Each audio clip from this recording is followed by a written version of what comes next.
voltage can be generated by means other than rubbing certain types of materials against each other. For example, chemical reactions, radiant energy such as sunlight, and the influence of magnetism on conductors are a few ways in which voltage may be produced. Respective examples of these three sources of voltages are batteries, solar cells, also called photovoltaic cells, and generators, such as the alternator unit under the hood of your automobile. For now, we won't go into detail as to how each of these voltage sources works. More important is that we understand how voltage sources can be applied to create electron flow in a circuit. Let's take the symbol for a chemical battery and build a circuit step by step. Any source of voltage, including batteries, have 2 points for electrical contact. In this case, we have point 1 and point 2 in the above diagram. The horizontal lines of varying length indicate that this is a battery, and they further indicate the direction which this battery's voltage will try to push electrons through a circuit.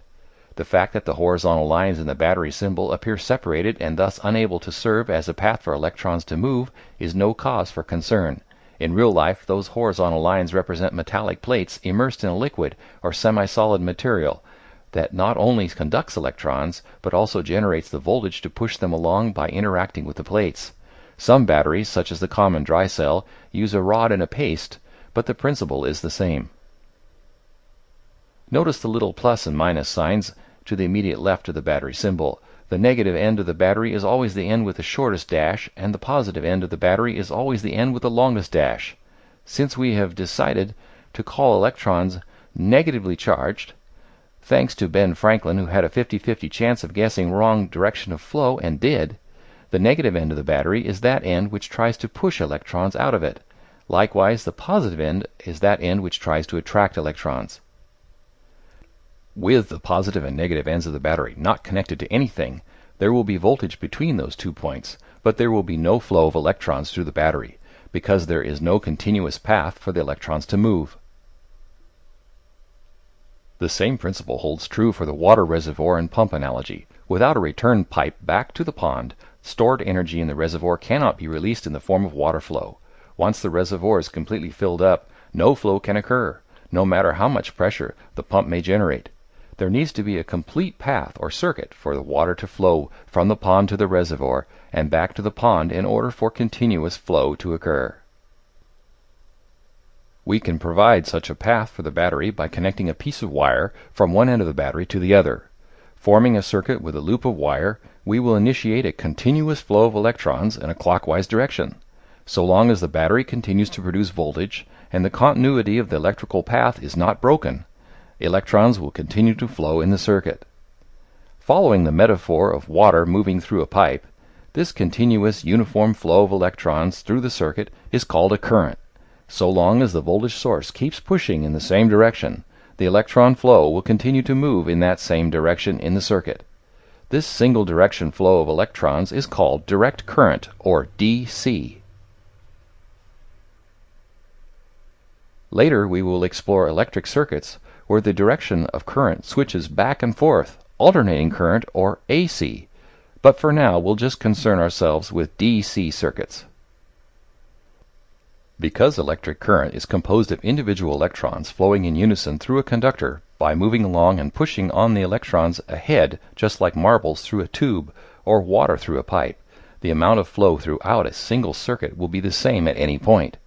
If we were to monitor a cross-section of the wire in a single circuit counting the electrons flowing by, we would notice the same quantity per unit of time as in any other part of the circuit, regardless of the conductor length or the conductor diameter. If we break the circuit's continuity at any point, the electric current will cease in the entire loop, and the full voltage produced by the battery will be manifested across the break, between the wire ends that used to be connected. Notice the plus and minus signs drawn at the ends of the break in the circuit and how they correspond to the plus and minus signs next to the battery's terminals. These markers indicate the direction the voltage attempts to push electron flow, that potential direction commonly referred to as polarity. Remember that voltage is always relative between 2 points. Because of this fact, the polarity of a voltage drop is always relative between 2 points, Whether a point in the circuit gets labeled with a plus or a minus depends on the other point to which it is referenced. This circuit schematic diagram has each corner of the loop marked with a number for reference. With the circuit's continuity broken between points 2 and 3, the polarity of voltage drop between points 2 and 3 is minus for point 2 and plus for point 3. The battery's polarity, 1 minus and 4 plus, is trying to push the electrons through the loop clockwise from 1 to 2 and then 3 to 4 and back again. Now let's see what happens if we connect points 2 and 3 back together again, but place a break in the circuit between points 3 and 4. Now the polarity of the voltage drop between those 2 points is plus for 4 and minus for 3. Take special note of the fact that points 3 sign is opposite of that in the first example where the break was between points 2 and 3, where point 3 was labeled plus. It is impossible for us to say that point 3 in this circuit will always be either plus or minus because polarity, like voltage itself, is not specific to a single point, but is always relative between 2 points. That is why we always connect 2 wires to a voltmeter or multimeter when making voltage measurements. Thanks for watching.